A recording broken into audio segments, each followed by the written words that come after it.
Hello everyone, this is Kumar Shingaroy, Biology and Chemistry faculty at Rajiv classes.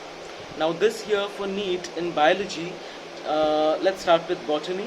Chapters like cell biology and cell division is very important. You can definitely expect 6 to 7 questions from cell biology and the cell division. That's a very important chapter this year. Plant reproduction, that's also a very important chapter. So sirf plant reproduction se hi you can expect 5 to 6 questions. And definitely ecology is also very important. Now as a unit, genetics, like always, is pretty important. So genetics, biotechnology and evolution, in sabko milake you can definitely expect around 18 to 20 questions. I repeat, genetics, biotechnology और evolution, इन सबको मिला के you definitely can expect around 18 to 20 questions. That is important. और ecology as a unit, वहाँ से तुम लोगों को you can expect 10 to 12 questions. So this is from botany. And from zoology the chapters that are important, first and foremost, that is reproduction. Human reproduction and reproductive health, that's a very important chapter this year. You can expect 5 to 6 questions from that chapter. You can also expect a good number of questions from human health and diseases, and you can also expect good number of questions from the animal diversity. Animal ka jo classification ka chapter hai, you can expect good number of questions from that chapter also this year. And definitely, as I have mentioned, evolution se bhi tum logon ko around 3-4 questions तो definitely आ जाएंगे. And other than that, definitely as an entire unit, if you ask me, then definitely human physiology is pretty important. You can expect around 13 to 15 questions from human physiology on a whole. In today's video, we have included chapters from human reproduction, and we have included chapters from genetics as an entire unit. Okay, including evolution. So we have selected these chapters and we are discussing questions from these chapters, the different type of questions that you can expect from these chapters. So stay tuned. Hello students, this is Farhana Islam, Biology faculty at Rajiv Classes, Kolkata's first quota-based institute. So I am here to talk about a few questions which are very important for NEET 2020. We know that the exam is on 13th September, so I am going to discuss very quickly 10 very important application based and conceptual based questions that are very important for NEET. And the two chapters that I'm going to cover up today, one is human reproduction and the second is evolution. Now human reproduction is a very important chapter for NEET 2020, okay, and this particular chapter carries a lot of weightage, okay, in terms of the questions that come from this particular chapter each year. This chapter is a very important chapter. And as far as evolution is concerned, again, it is one of the chapters of the genetics unit, which has two other chapters, which are the molecular basis of inheritance and the principles of inheritance. And the last chapter is evolution. Now, evolution again is a kind of an unconventional chapter, and you don't really know that what are the types of questions that can come from this particular chapter. But today I'm going to be talking about some of the most classical questions and some of the most conceptual or application based questions that can come from NEET. So these two chapters, they are equally important for NEET. There are some other chapters also, such as the human physiology, or the chapters of plant physiology, biotechnology, genetics, and last but not the least, human reproduction. So we shall quickly start, and I am going to discuss about 10 questions today. Okay, so the very first question today is from human reproduction, and the question is that the 32 cell stage of human embryo is, now the correct answer is same size as fertilized egg.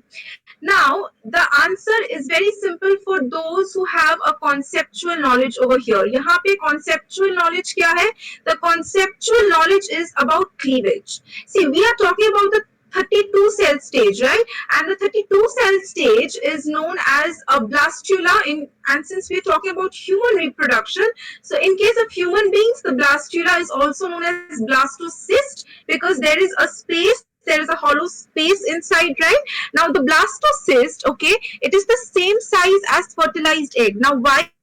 Now the fertilized egg means what? Zygote, correct? So the question asks you that the blastocyst, whether it is of the same size as the fertilized egg, meaning whether it is of the same size as the zygote or not. Now you must know over here that in the zygote, all the cell division that takes place in a fertilized zygote, they are not normal mitotic division. जो division zygote के अंदर होते हैं वो normal mitotic division नहीं होते. They are cleavage, right? And we know that there is difference between cleavage and any other normal mitotic division. In any normal mitotic division, there are 4 phases in the cell cycle. You have the G1 phase, you have the S phase, you have the G2 phase, and you have the M phase, correct? लेकिन cleavage division के अंदर जो होता है उसके अंदर G1 and G2 phase नहीं होते. You just have the S phase and the M phase. Now as a result of this जो होता है कि cleavage division जब होता है तो cell का number increase होता है. The number of cells are increased, but the size of the 2 daughter cells, they do not increase, correct? That means the structure of the blastocyst as a whole, okay, if you consider from zygote to blastocyst, the number of cells are increasing from zygote to blastocyst, but the cell size, that is not increasing. So that is the reason that the size of the fertilized egg, meaning the zygote, is the same as the size of a blastocyst, okay? Next question is, a cross section at midpoint of the middle piece of human sperm will show, the correct answer is C, mitochondria and 9+2 arrangement of microtubules. Now please read the question properly before you answer. They have said that the cross section will be made at the midpoint of the middle piece of sperm. We know that middle piece of sperm में क्या क्या होता है? Mitochondria होता है, ठीक है? There is a very thin rim of cytoplasm, right? You have the mitochondria, you have the cytoplasm, and you have the axial filament, right? The tail of the sperm. So since you are making the cross section at the midpoint, you will not find any centriole. क्योंकि जो centriole, जो proximal centriole होता है, that is found right at the starting of the neck piece of the sperm, meaning just the place where the nucleus ends, just at the rim of the neck you find the centriole. So that is the reason if you make a cross section at the midpoint of the sperm, you will not find the centriole. What you will find is just the mitochondria and the 9+2 arrangement of microtubules of the axial filament or tail of the sperm. Next question. Okay, this asks you that how many ova and how many sperms will you get from 100 secondary oocytes in female and 100 secondary spermatocytes in male? Now again the question is a little conceptual based. If you have studied spermatogenesis and oogenesis properly, you will know that in case of spermatogenesis, from one spermatogonial cell we get you get 4 sperms, and from one oogonial cell you get 1 egg, right? Now talking about the secondary oocyte, in case of oogenesis, from one secondary oocyte you will get 1 egg, but in case of spermatogenesis we know that one primary site, a primary site, gives rise to 4 sperms, right? And one secondary spermatocyte gives rise to 2 sperms. क्योंकि from primary to secondary spermatocyte, the first meiotic division happens. As a result, one primary spermatocyte gives rise to 2 secondary spermatocytes when the first meiotic division is completed, correct? Now that means from one, then again each secondary spermatocyte, okay, gives rise to 2 sperms, correct? That means if you if one secondary spermatocyte gives 2 sperms, then 100 secondary spermatocytes will give 100 into 2, that is 200 sperms. And if one secondary oocyte gives 1 egg, that means 100 secondary oocyte will give 1 into 100, that is 100 eggs. So correct answer is 100 ova and 200 sperms. Next question.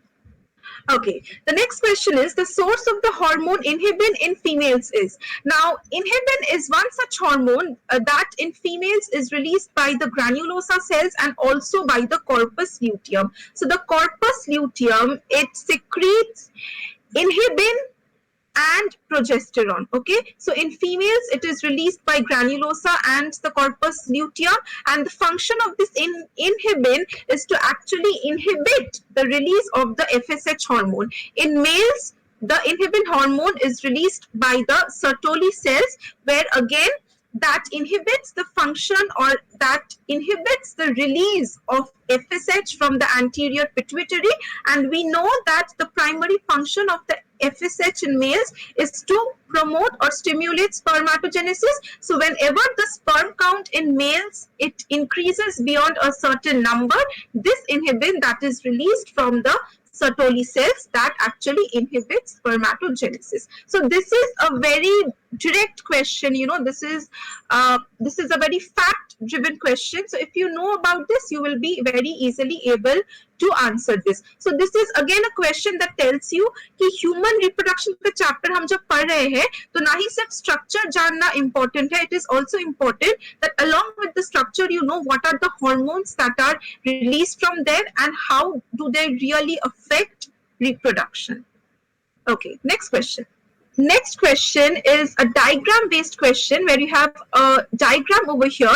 Now this is the diagram of a typical blastocyst. Okay, this is the diagram of a blastula in human beings. Okay, and this is the diagram of a blastocyst where you have the cells of the inner cell mass over here and you have the outer cells of the trophoblast. So the cells of the inner cell mass, they give rise to the proper embryo, and the trophoblastic cells that gives rise to the extra embryonic membranes and the placenta. So the question is that you have to identify the structure along with the place of occurrence. Now the structure is of course a blastocyst. Like I told you, it cannot be a morula because we know that morula is a solid mass of cells. It's a ball of solid mass of cells. There is no space inside, correct? So this is clearly a blastocyst. And where is it found? It is found in the uterine wall. Why? Because the blastocyst is one such is the structure that gets implanted in the uterine endometrium, right? So that is the reason you will always find a blastocyst in the uterine wall, because this is the structure that undergoes implantation.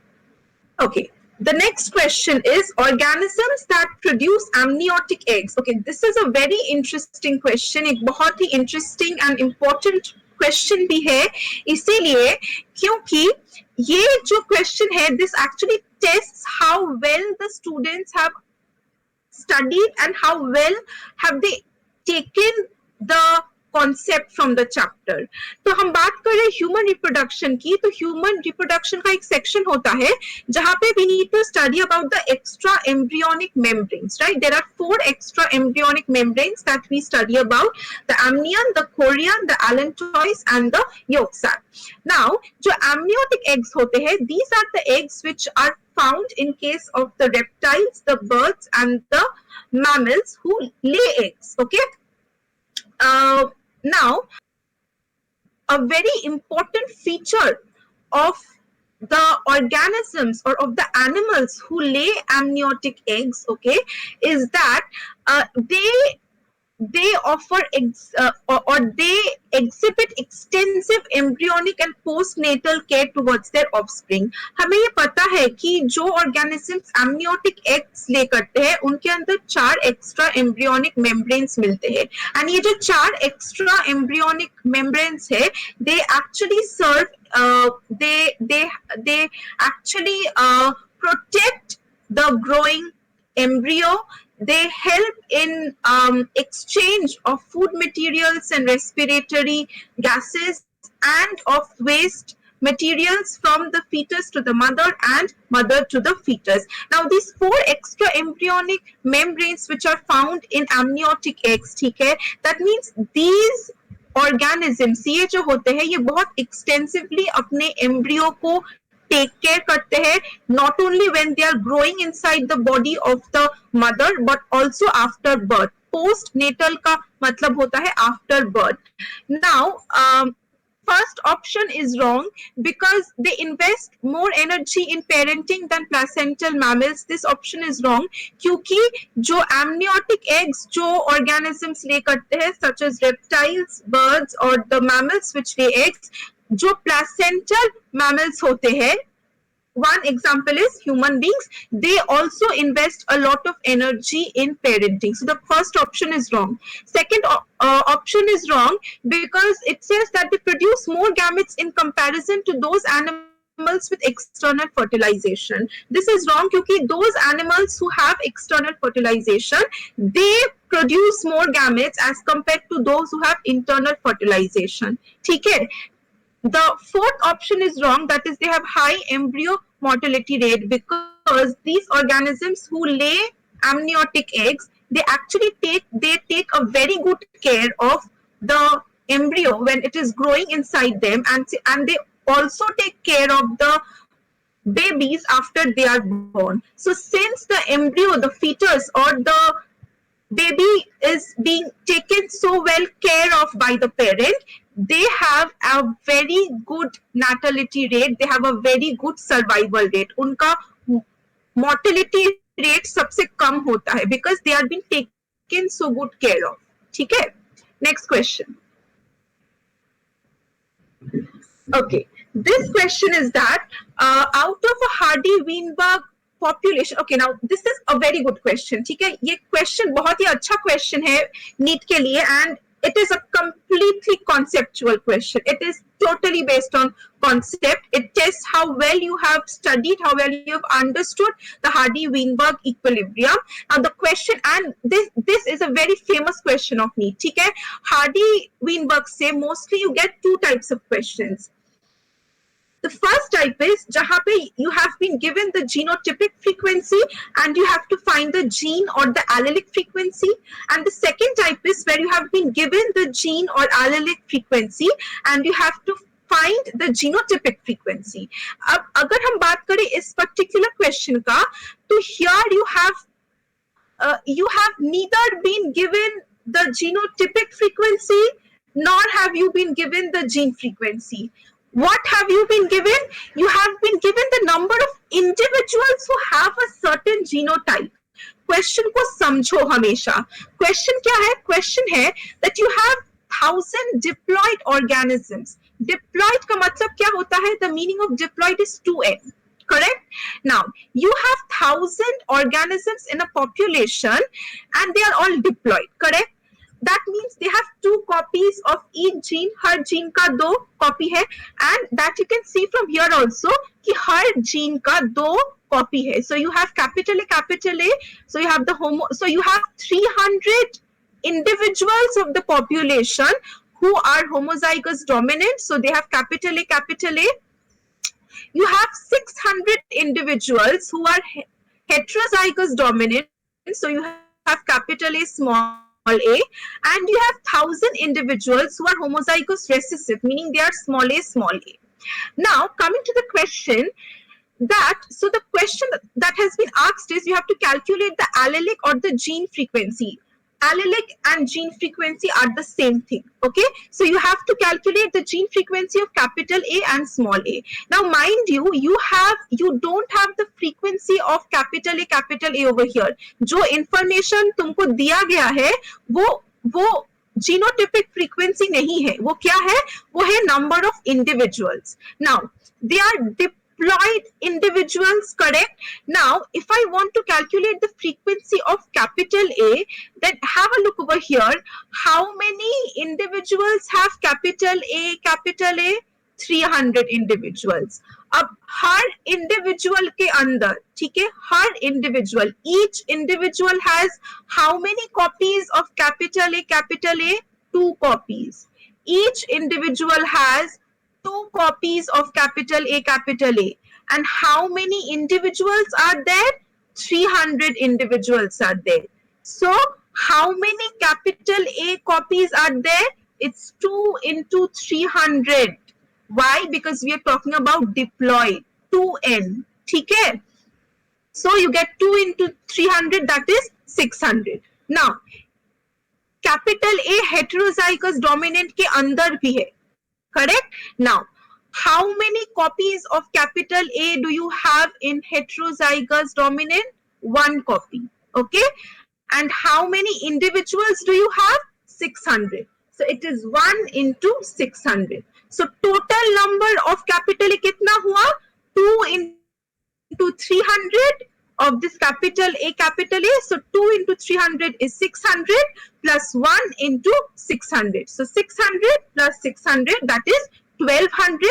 And in the same way, small a kitna hoga? Small a hoga ki from here you have 100 individuals. So 2 into 100 and 1 into 600. So 200 plus 600 is 800. So the correct answer is 1200 and 800.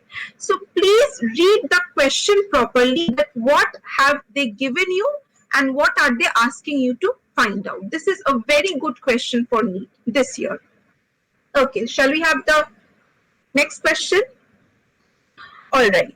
Now, in this particular question, they have asked that the similarity of mitochondrial DNA among different human races suggests that the races are what? Okay.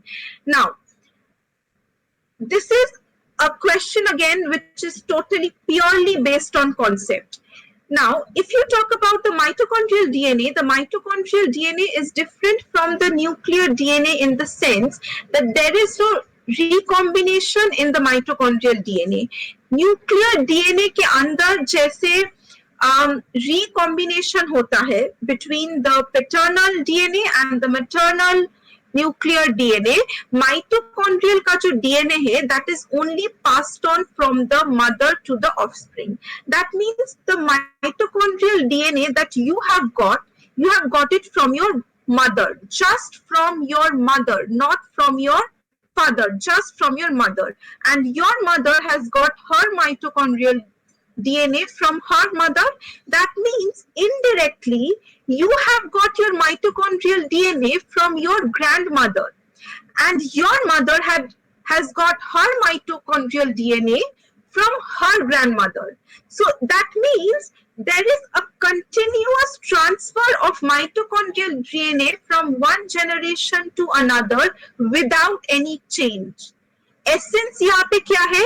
जो essence यहाँ पे है ये है that there is transfer of mitochondrial DNA from one generation to another without any change. There is no change, correct? अब अगर हम बात करें different human race की, ठीक है, जितने भी modern human races आज हमें देखने को मिलते हैं, अगर हम उन सब का mitochondrial DNA का sequence करें, तो we will see that there is not much difference in the mitochondrial DNA between the different human races.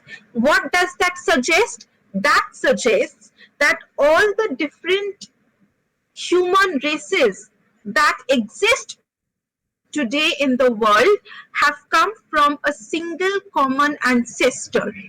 Why? Because there is no difference in the mitochondrial DNA. अगर हम nuclear DNA को देखें तो nuclear DNA के अंदर changes हमें देखने को मिलेंगे, लेकिन माइटोकॉन्ड्रिया का जो DNA उसके अंदर ज्यादा तक change हमको देखने को नहीं मिलेगा. And ये हमें ये बताता है कि since we are not seeing much of a change in the mitochondrial DNA sequence between different human races, so that suggests that all these different human races, they have come from some single common ancestor. And who is the single common ancestor? Very famously known as Eve, the daughter of Eve. We have heard about the Eve, the daughter of Eve and the son of Adam, correct? So it is like kind of believed by some scientists that this Eve, she existed somewhere between 1 to 2 lakh years ago, and all the modern human races that we see today have descended from her. Next question is that the diversity within Darwin's finches can be best described by, a very good question. तो Darwin के जो finches का जो examples हम पढ़ते हैं, it is normally told to us that it is a very good example of adaptive radiation. ठीक है? तो Darwin का जो finches है, meaning from one single species of finches, okay, we got many different species of finches, right? And how did we get? We got because they had a selection pressure on them, okay? And the selection pressure was food. Food was the selection pressure which actually forced these finches to explore different ecological niches or food habitats. So based on the kind of food that each species of finches eat, they got specified. Okay, so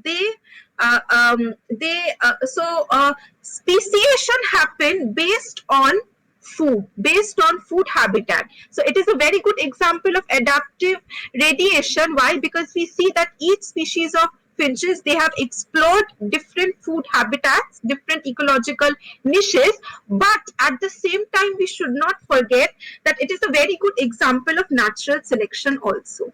Why? क्योंकि nature ने हर species को select किया है. जो जितने भी species of the finches we see, they have all been selected by nature. How can we say that they have been selected by nature? We can say this because they have not only explored different food habitats, but they have survived in those food habitats. उन्होंने ना ही सिर्फ different food habitats को explore किया है, लेकिन उन्होंने बहुत अच्छे से सर्वाइव भी किया है उन हैबिटेट्स के अंदर. That means nature has selected them. So that is the reason that the example of Darwin's finches can be best described by both adaptive radiation as well as by natural selection. Okay, all right. And the last question for today is reproductive isolation. Acha, reproductive isolation is to speciation as selection is to. Okay, the question is very simple. It's a straightforward question कि अगर reproductive isolation speciation में help करता है, तो selection किस में help करता है?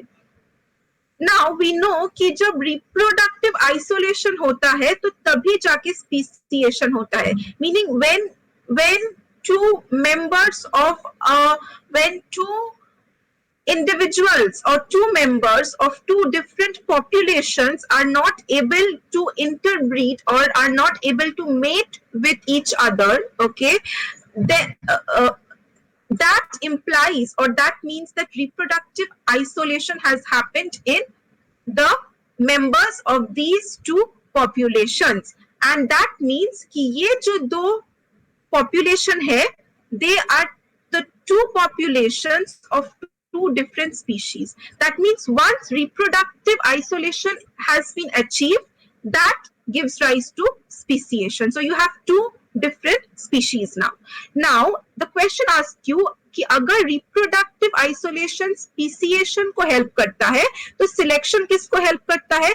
तो जब selection होता है, तो selection किन organisms का होता है या selection किन individuals का होता है? Selection उन individuals का होता है जो best adapted है changing या changed environment के साथ. Meaning जब environment change होता है तो उस changed environment के साथ जो सबसे best अपने आप को adapt कर सकता है, उन्हीं को nature select करते हैं by the process of natural selection, right? So natural selection means that nature has selected you, correct? तो selection उनका होता है जो सबसे well adapt कर पाते हैं. So the answer would be that selection gives rise to or selection helps in adaptive evolution. Why? Because selection or you can say that nature selects those who are best adapted to the changing environment. So in this case, those who have adapted themselves best are going to be selected. So selection helps in adaptive evolution. So these are the 10 questions that I have discussed today. They are from human reproduction and evolution. These are two very important chapters for NEET. So I hope these 10 questions will help you clear a little bit of your concept. So all the best. आज के लिए इतना ही, and then sir is going to discuss about the questions of genetics, which are very important. So please listen to him carefully. Okay. So thank you guys. Yes, I hope I'm audible. Now, this is one of the very, very favorite questions, and it has occurred quite a few times in NEET. And please have a look. Over here, they have given you a diagram and they're asking you to identify A, B, and C correctly. So, हम लोगों को already पता है कि, when a nucleosome is formed, the DNA wraps around a histone octamer core. The DNA wraps around a histone octamer core. So definitely ये जो wall है in between the core, it is an octameric core. So A will be histone octamer. Of course, we can see that over here, this B1 is the DNA. Of course, the B is DNA, and when it gets it wraps around the histone core. The H1 histone acts as the linker histone. Okay, so C will be linker histone. C will be linker histone, which is H1 histone. B is the DNA definitely, and A is the histone octamer. So the correct option over here definitely is C. Okay, next question. Okay, now this again is a very, very important question. Now we already know that when nucleotides are formed, nucleotides are the monomers of DNA or RNA, and we already know that the nitrogenous base, when it takes the position at the 1' position of the sugar, so the sugar and the nitrogenous base together, they form the nucleoside. So the sugar and the nitrogenous base together, it forms the nucleoside. So definitely A will be nucleoside. And then when a phosphoric acid gets associated with this, either 1 or 2 or 3 molecules of a phosphate gets associated with the sugar and nitrogenous base, that's known as a nucleotide. Again, one of the very, very favorite areas of question for NEET. Right, so the correct option over here will be sugar plus the nitrogenous base will be nucleoside, and sugar, nitrogenous base, and phosphoric acid together, it will be nucleotide. Correct option is C. Next question. Okay. The structural genes in eukaryotes possess coding and non-coding sequences known as 1 and 2 respectively. Please try to understand over here. ये एक बात यहाँ पर तुम लोगों को जानना पड़ेगा. हम eukaryotic cells के बारे में बात कर रहे हैं. So we are talking about the eukaryotic transcription over here, and we already know that after the DNA is being transcribed, जो पूरा तुम्हारा RNA बनता है, उसमें इंट्रॉन भी रहते हैं, एक्सॉन भी रहते हैं. Exon क्या है? Exons are the portions which actually occur in the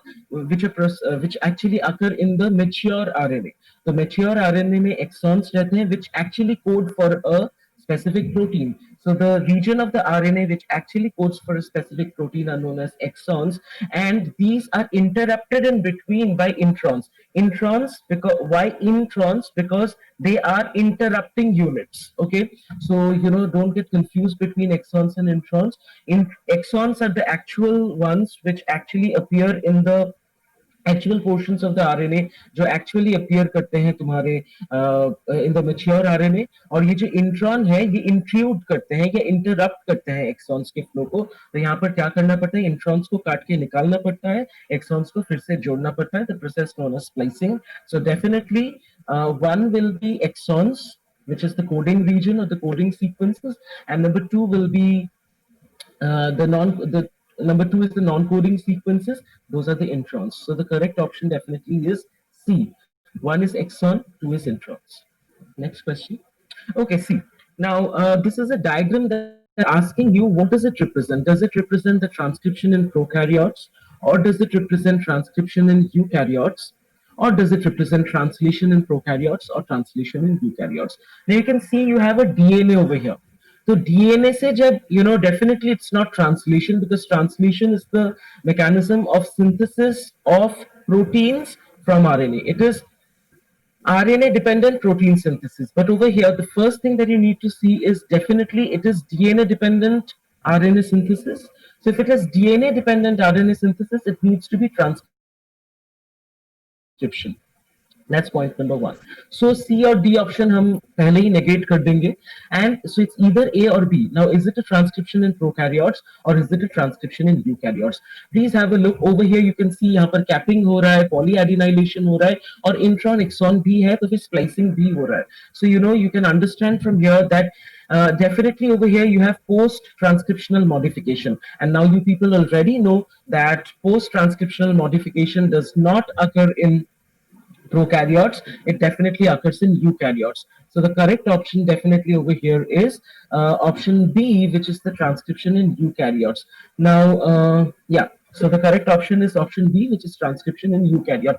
I would just like to say something over here. You also need, you can get questions like, you need to remember that in eukaryotic cells you have post transcriptional modification, but in prokaryotes you have something else. What is that? That is co transcriptional translation, which is actually absent in eukaryotes, because unme in eukaryotes you have specialized organelles where ye hote hain, transcription and translation alag alag hote hain, but in prokaryotes you do not have specialized organelles where you have differential transcription or differential translation. So you need to remember this, and you can get a question from here that in prokaryotes you have co-transcriptional translation, because there is no spatial differentiation over here, and of course there is a spatial differentiation in eukaryotes, so it is post-transcriptional translation, and you also have the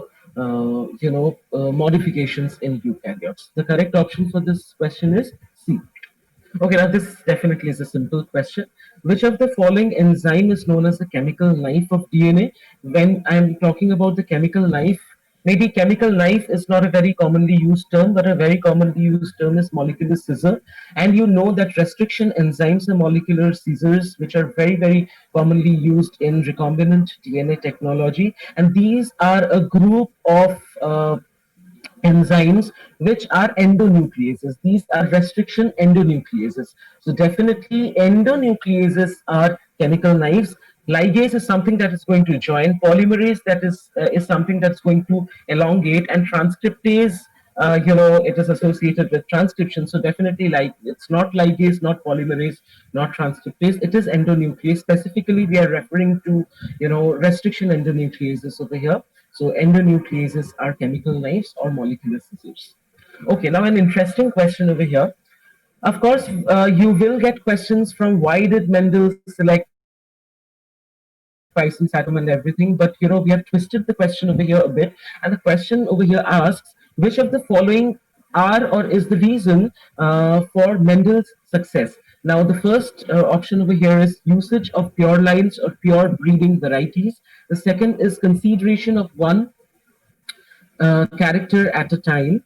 Third option is maintenance of statistical records of experiments. And number fourth point is knowledge of linkage and incomplete dominance. Now, see, the only option that I can negate out from here is the knowledge of linkage and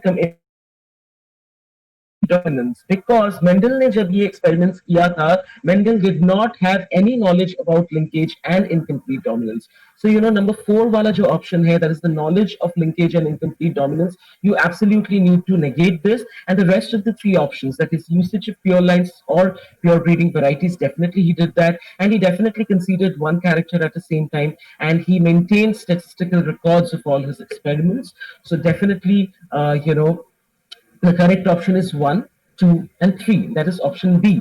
And number 4 is a wrong option because he did not have any knowledge of linkage and incomplete dominance. I would now also like to tell you, you get questions like who is the father of genetics. So definitely we all know that Gregor Mendel is the father of genetics, but you can also get a question like who is the father of experimental genetics, or modern genetics. You can get such questions. So over there, definitely you need to incorporate linkage and recombination, and then the father of You cannot say that Mendel definitely is the father of genetics or the father of experimental genetics. If given, then it should go to Morgan, okay? Because he had talked about linkage, he had talked about recombination, and he had done experiments on Drosophila to explain this. Okay, next question, please. Okay, now let's read this. Read the given statements and select the correct option. The first statement is Mendel worked on garden pea, Pisum sativum. Definitely. And the second option is garden pea belongs to the family Malvaceae. Now, definitely the first option is correct because Mendel had selected garden pea, which is Pisum sativum. Definitely a correct thing. So, definitely a correct statement that he had selected Pisum sativum for his experiments. The second thing is garden pea belongs to the family Malvaceae. This is wrong because, garden pea basically belongs to Fabaceae. It does not belong to Malvaceae. So, over here, the correct option is option C, where definitely the statement 1 is correct, but statement 2 is incorrect because the correct statement would have been garden pea belongs to the family Fabaceae and not Malvaceae. So the option C is the correct option. Okay, now an interesting question over here. Refer to the given statements and select the correct option. The first statement over here is percentage of homozygous dominant individuals obtained by selfing capital A small a individuals is 25%. The second one is types of genetically different gametes produced by genotype capital A, capital B, and small c are 2. And the third option is phenotypic ratio of monohybrid F2 progeny in case of Mirabilis jalapa is 3 is to 1. Now, definitely you can understand that option 1 and 2 are correct. Now, what about option 3? Now, see, over here we have already learned that there exists an incomplete dominance. So, definitely the phenotypic ratio of the monohybrid cross in the F2 generation in Mirabilis jalapa is 1 is to 2 is to 1. That is red 1 one refers to the red plants, red flowering plants. Number two is the pink, sorry, 1 is to 2 is to 1. That is red flowers is to pink flowers is to white flowers. So the ratio is not 3 is to 1, rather it is 1 is to 2 is to 1. That is red is to pink is to white flowers. Okay, so definitely the third option is false. And the correct option over here is statement 1 and 2 are true, but statement 3 is false. So we'll go with option B. Next question, please. Okay, another very interesting question. You have been given a Punnett square over here. So see, let's read the question. The given Punnett square represents the pattern of inheritance in a dihybrid cross where yellow, capital Y, and round, capital R seed condition is dominant over white, small y, and wrinkled, small r seed condition. Now you have been given the cross. So this is the normal dihybrid जो cross होता है वो तुम लोगों को दिया गया है और ये जो प्रोजेनिस ये जो जीनोटाइप है उनको यहाँ पर they have been represented by specific alphabets over here. A plant type H, please read the question now. A plant of type H will produce seeds with the genotype identical to the seeds produced by the plants of which of the plants? Type M, type J, and type P and type N. So you know यहाँ पर क्या question का ये क्या है? H. Please have a look. H मतलब first जो column है उसका third, right? That is H is now plant H. It is formed by the fusion of gametes. You can see over here small y capital R and capital Y capital R. I repeat myself. Plant H is formed by the fusion of gametes small y capital R and capital Y capital R. And what is the genotype of H? The genotype of H will be capital Y small y capital R capital R. Now यहाँ पर question क्या है? Type M, type J, type P और type N में से किसका genotype will be capital Y small y and capital R capital R? Because यहाँ पर पूछा गया कि H और the other plant will have the same genotype. So H का genotype is capital Y small y, capital R, and definitely you can see that N N जो है, type N जो plant है, it is formed by the small y capital R. It is formed by the fusion of small y capital R and capital Y small r. Sorry, capital Y capital R. It is formed by the fusion of small y capital R and capital Y capital R. So definitely जो N plant है, type N plant है, it will also have the same genotype as uh, you know the H plant, right? Now I need to show you a scheme over here. If I just can show you a scheme, please have a look at the copy. You know, if you get questions like this, what you can, just a second, please. You know, suppose you have a, I suppose you can see my screen. Suppose you have a dihybrid cross. So, you know, it will be difficult because you need to answer the question in around 30 seconds to 45 seconds. So, you know, this will be a dihybrid cross. Typically, it will be a 4:4 का एक box बनेगा तुम लोगों का. याद रखना पड़ेगा ये जो तीन है, sorry, these four, this and this. So, you know, 1, 2, 3, 4, 5, 6, 7, 8, and 9. They are going to have the same phenotype. This, and this, they are going to have the same phenotype. And these three are also going to have the same phenotype. Let's mark this by the red one. Red dots over here. This, and this. And definitely this one is different. Let's do it this way. Okay, so you know, if you do not have time to analyze the genotypes, what you need to remember is that in sabka matlab this and this, just draw this. If you're given such a, you know, dihybrid cross, so these are going to have the same phenotype. This one, and this one will have the same phenotype. This, and this are going to have the same phenotype, and this one also is going to have the same phenotype. So please have a look over here. You're being asked that which one is going to have, same genotype as the H plant. So definitely you can see, if you consider this scheme, then H and N anyway will have the same genotype and phenotype over here.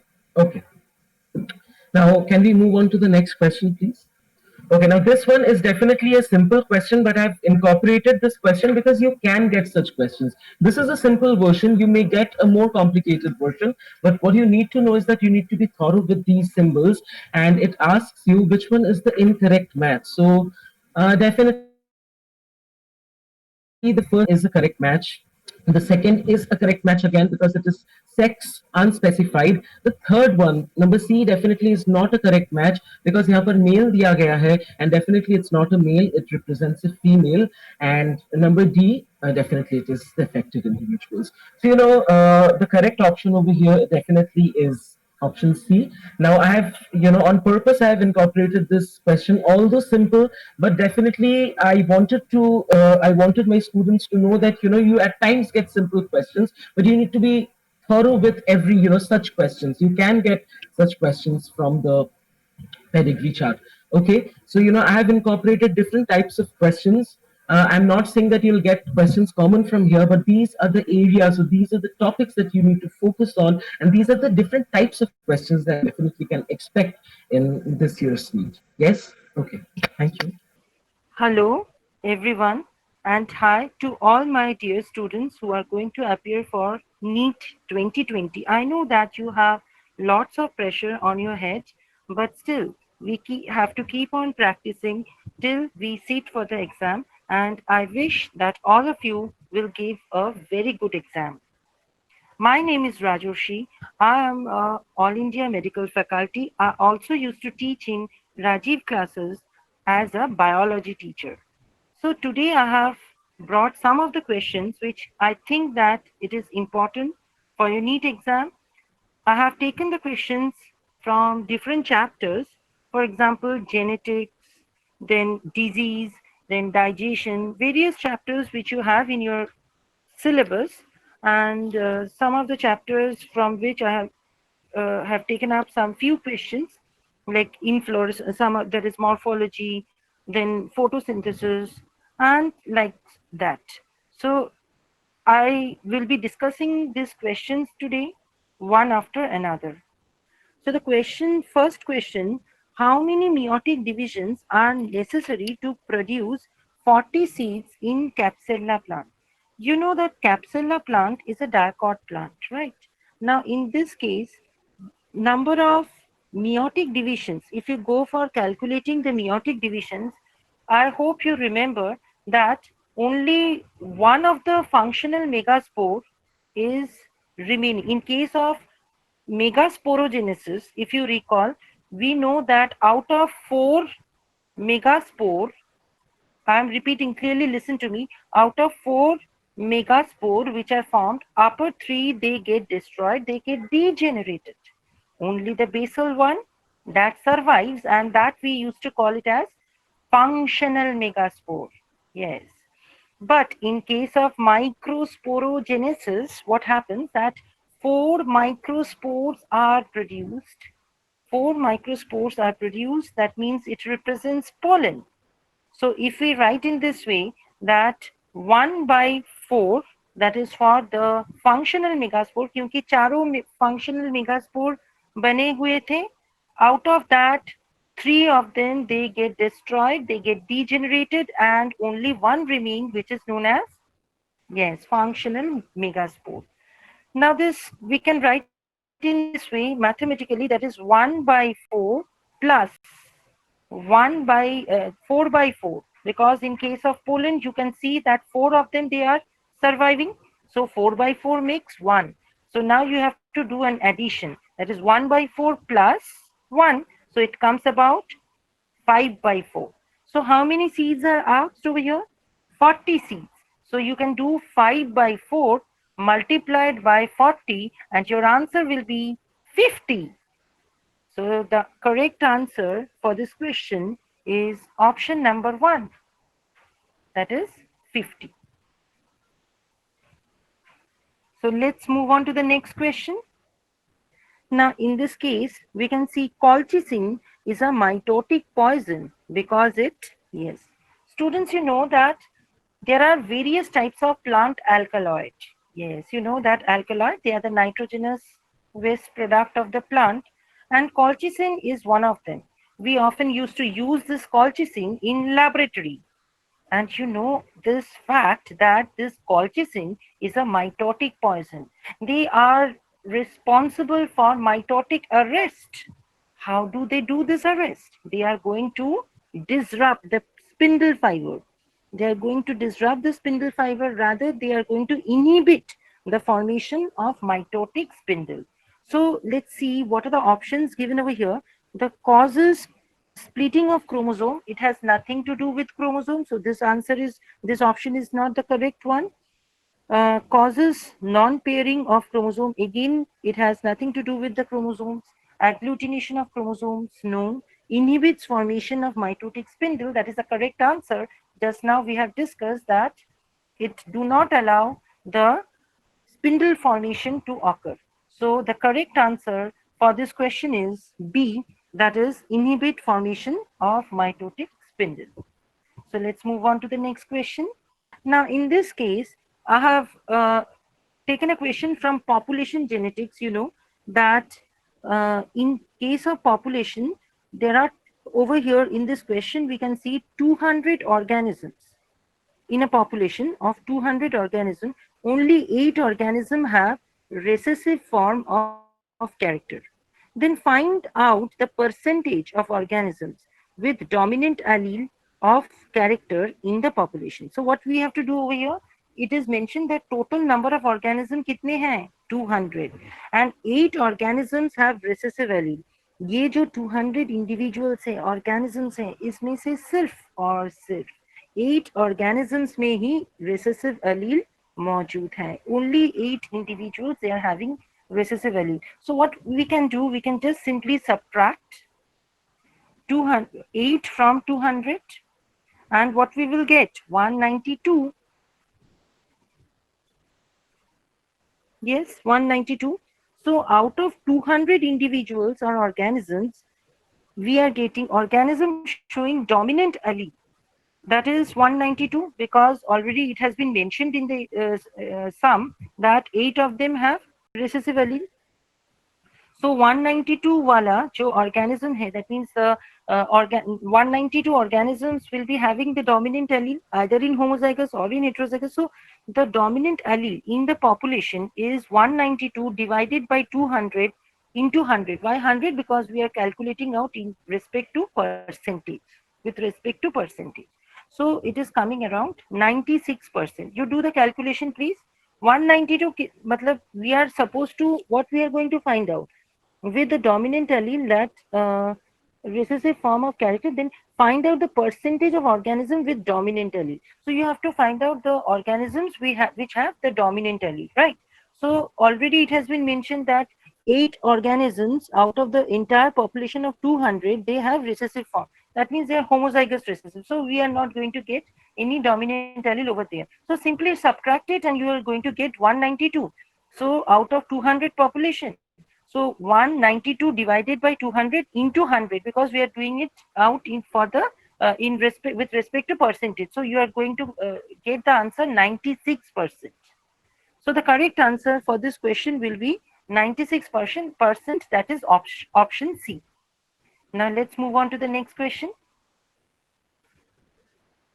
Now in this question, we can see that this is a question which has been taken from the chapter that is digestion and absorption, right?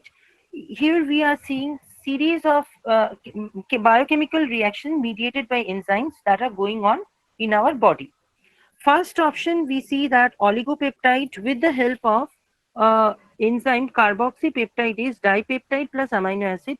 Second option is, which one is wrong? You have to find out. This is very important. You have to which of the following reaction is not catalyzed. That means you have to find out the wrong item. You have to find out the wrong statement, right? Starch, yes, it is broken down into maltose, you know, with the help of ptyalin, amylase, salivary amylase, which is present in our mouth as well as in pancreas. It is correct statement. Nucleic acid with the help of nuclease, yes, nuclease, it will break it, DNA and RNA into nucleotides. Protein with the help of pepsin, yes, of course it breaks it, the proteins in our stomach with the help of pepsin into proteoses and peptones. But you know that carboxypeptidase is an enzyme which is responsible for removing the carboxylic group from the amino acid of the protein. You know also that an amino acid or a protein contains two ends, N terminus and C terminus. And why C terminus? Because it contains carboxylic group.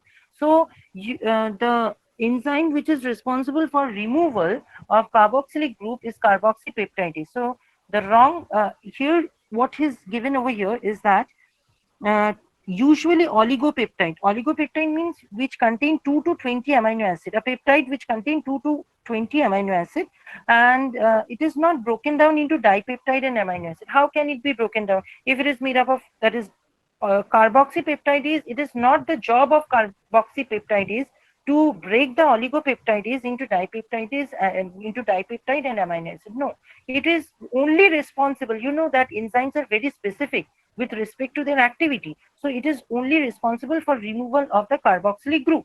So this reaction is a wrong reaction. That means this is not happening in our body. So carboxypeptidase is always removes the carboxylic group and not breaking down the oligopeptide into dipeptide and amino acid. So this is the wrong option for this question. So which one is the wrong option? That is first option, that is number 1, oligopeptide to dipeptide and amino acid with the help of carboxypeptidase. So let's move on to the next question. In this question we can see that select the incorrect statement. Here also you have to find out, and you have to be very careful while going through the question. Often you do not read not correct or correct. So please underline. If it is not correct, often you go for, oh, this is a correct option, just give a right and go away. But that is, in this way, many questions goes wrong, right? So let's see, select the incorrect statement. That means they are asking to select only the statement which is not correct.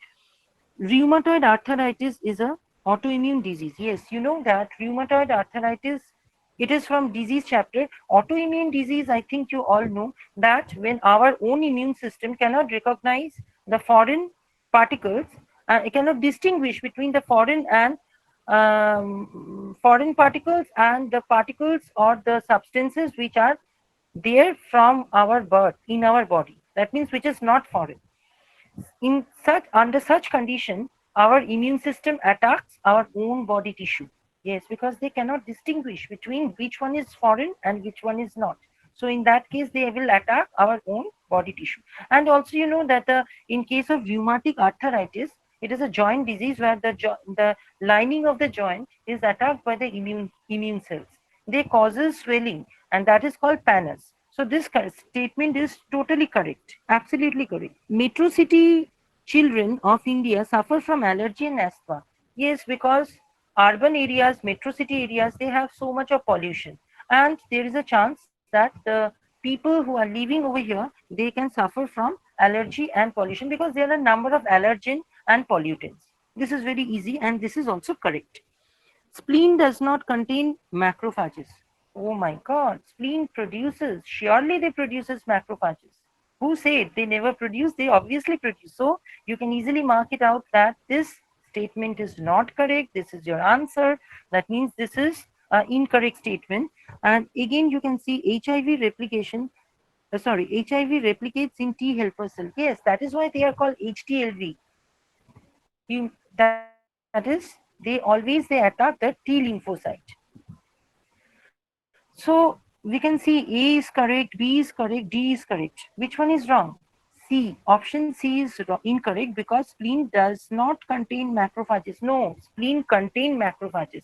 So the right answer for this question will be option C. So let's move on to the next question. Now the next question we see, which of the following is most correct statement? Now here you have to be very sincere and careful about each and every word of the question, right? Most correct. Often students think, Arey Baba, correct, I have heard. What is this most correct? Yes. Or it may be that all the statements are correct. And among that, you have to select the most suitable statement, right? So let's see what they are saying about the options. Chromatin material tend to collect in mass in two poles. Yes, obviously during the telophase, we know cell division.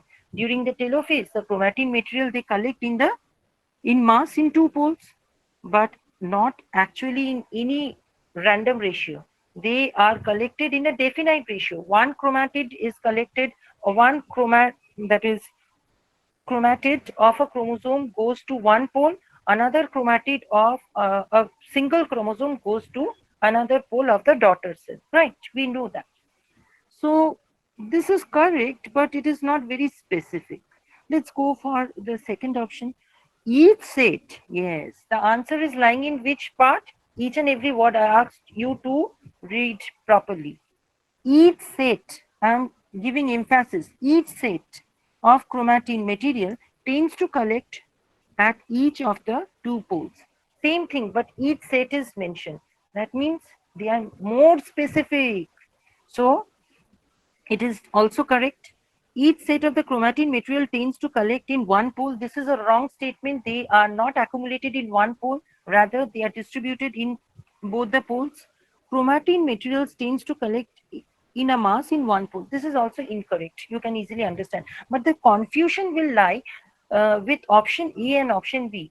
Because students, you can see that option A is not totally wrong, but it is not specific. Option A is not totally wrong, it is not specific. So here we can see that the correct answer is option B. That is question number 6. Option B is the correct answer, where we can see each set of the chromatin materials tends to collect at each of the two poles, right? Next question we would move on to. Here, this is a question from morphology. You can see in this type of inflorescence, the main axis terminates in a flower and the flower are borne in the basipetal order.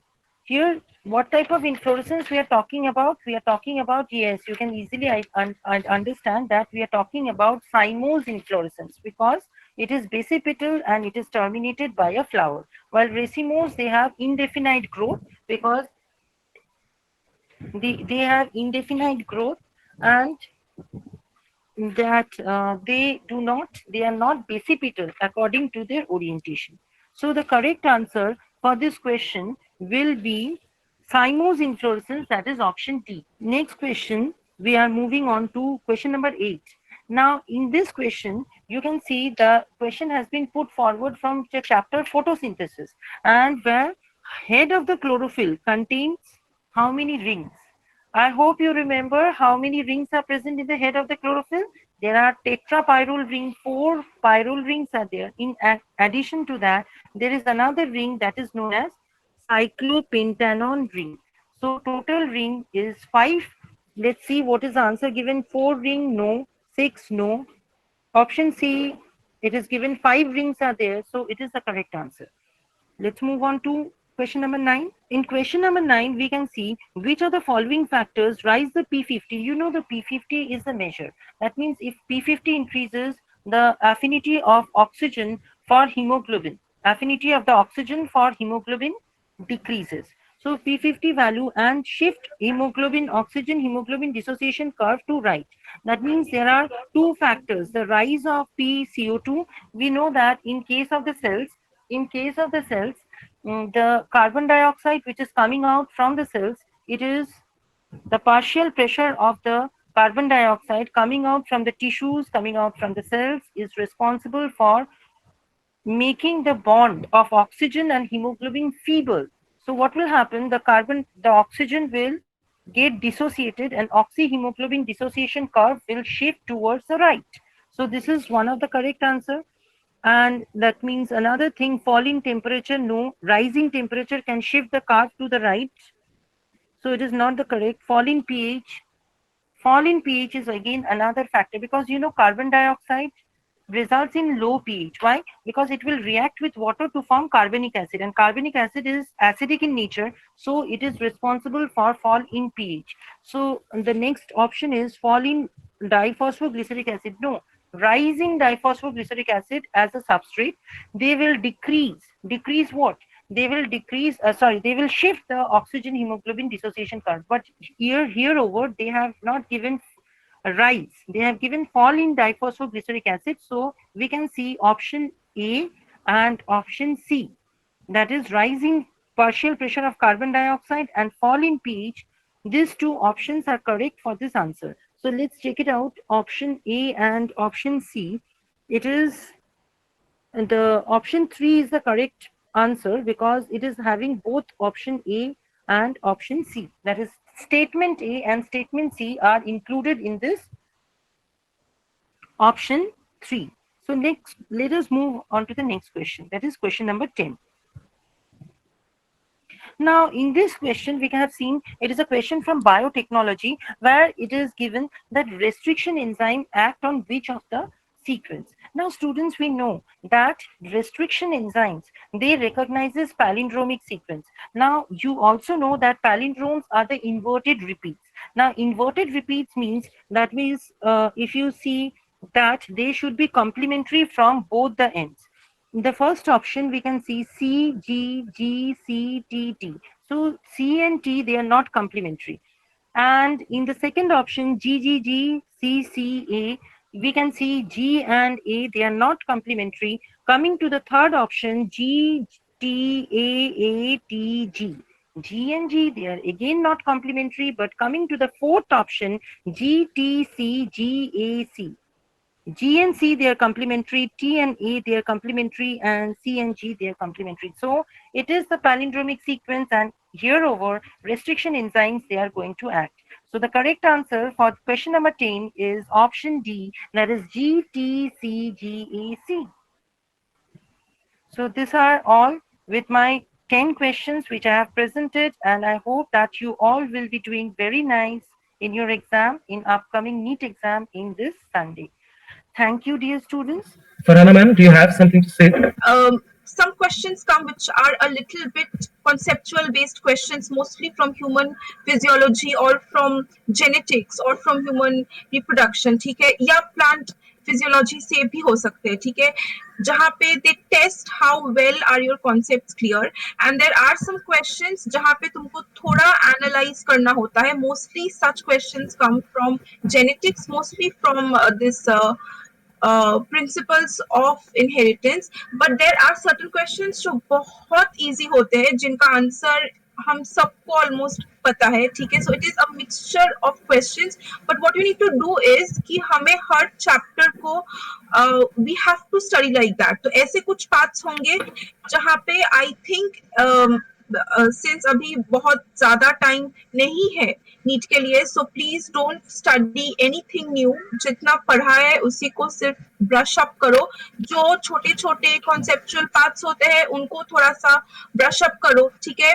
Practice a little bit of questions if you can, but I suggest कि इस last moment में questions practice ना करना, because obviously same questions नहीं आएंगे. So it's best कि questions practice करने से ज्यादा जो अगर कुछ ऐसे topics है जो तुमको लगता है कि I should see it once more, you know, just to be a little more clear with it, I think you do that now. Okay, you just have maybe around 6 or 7 days in hand, so just keep on reading the same things. ऐसा हो सकता है कि शायद वो चीज तुमने बहुत अच्छे से पढ़ लिया हो एंड और पढ़ने की जरूरत ना हो, but still brush it up once more. It will just boost up your confidence level. You will be a lot more clear about it, and be patient and calm at this time. ठीक है? I know be very calm. Yes, this is important. Yeah. Yes. all are going through a difficult time now, but please don't be stressed out. सब कुछ manage हो जाएगा, सब कुछ अच्छे से हो जाएगा, ठीक है. अगर जेई अच्छे से हो चुका है तो नीट भी अच्छे से हो जाएगा. All you need to do is be patient, be calm, eat properly, take a good sleep, and just brush up the little topics that you want to. Yeah, I would like to add on something over here. That is, diagrams. Human physiology, plant physiology. इनके जो diagrams है, reproduction के diagrams जो है very very important. So the diagram based chapters जो है उनके diagrams बहुत important है. And also do not neglect the tables that are given in NCERT. Facts. Fact based question है वो tables से बहुत आते हैं. So the tables that are given. The pictures, the graphs, the schematic charts, whatever you get. Ecology se to you definitely can get expect questions from the different tables that are given, the facts, the numbers that are given in NCERT, because at times we think we actually differ from the data that is given in NCERT, but still if we have to stick to something that is consensus, then you definitely need to stick to NCERT. So you need to be thorough with the numbers and the figures that are given in NCERT. That is pretty crucial, because wahan par you don't have an option, but you need to state what is there in NCERT. So the diagrams and the diagrams very important. Diagrams are very important.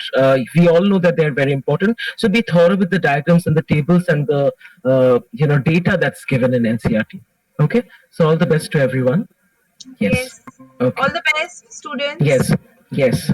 Thank you. Thank you.